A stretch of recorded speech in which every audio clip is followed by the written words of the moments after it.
Olmaz. İnsan özünü digər qövmlərə bənzədə bilməz. Ən şərəfli ümmət müsəlman ümmətidir. Çox heyflər olsun ki, müsəlmanlar özlərini ən rəzil olan qövmlərə oxşadanlar var. Danışığında, duruşunda, hərəkətində, nə bilim, geyimində, yeməyində, içməyində, hər çox məsələlərdə. Allahu akbar. Ailə münasibətlərində, hətta yataq məsələlərində. Bəzən şeylər var ki, danışmağa məcbur olur. Yəni Allah Taala haqqı bəyan etməkdən həya etməz.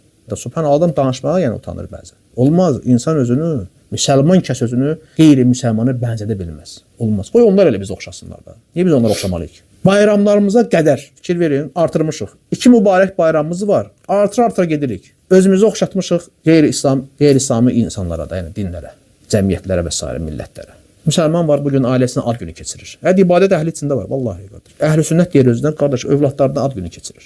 Nə bilim, toy nişan mərasimləri. Yəni İslamda bu da bildirilib.